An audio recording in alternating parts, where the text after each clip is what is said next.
La petite Croche-Moulette, conte pour enfants. Il était une fois, dans un village perdu entre les collines et les forêts enchantées, une petite fille, pas comme les autres. Elle s'appelait Croche-Moulette. Elle n'aimait pas les poupées, ni les bonbons, ni les bisous. Elle préférait jeter des sorts, faire des grimaces et jouer des tours aux habitants du village. Un jour, elle décida de transformer le lait du fermier en jus de chaussette. Le lendemain, elle fit pousser des champignons géants dans le jardin de la maîtresse d'école. Et le pire, elle lança un sort au boulanger pour que toutes ses baguettes aient le goût de cornichons. « Ha ha ha ha, trop drôle !» riait-elle en se frottant les mains.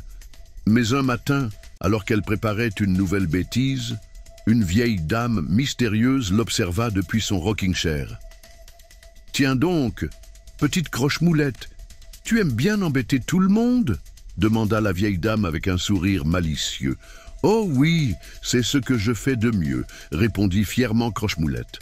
La vieille dame rit doucement et dit « Alors, voyons si tu aimes aussi être la victime d'un tour de magie. » Pouf! D'un simple claquement de doigts, la vieille dame lança un sortilège de farce sur Croche-Moulette. Ding-dong! D'un coup, sa bouche se mit à dire toute seule des mots rigolos. Elle voulait dire « Je suis la plus maligne ».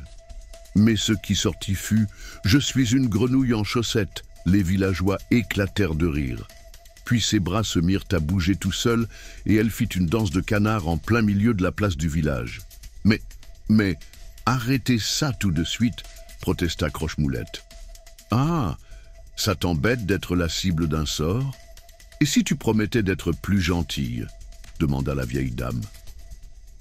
Croche-Moulette réfléchit un instant.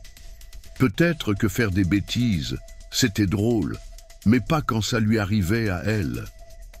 Elle prit une grande respiration et déclara « D'accord, je ferai moins de bêtises, mais juste un peu. » La vieille dame hocha la tête et d'un dernier claquement de doigts, Croche-Moulette retrouva son corps normal. Depuis ce jour, la petite sorcière continua de faire des tours de magie, mais seulement pour amuser les autres et les faire rire gentiment. Et parfois, le boulanger trouvait encore une baguette au goût de cornichon. Mais bon, qui sait si c'était vraiment elle ?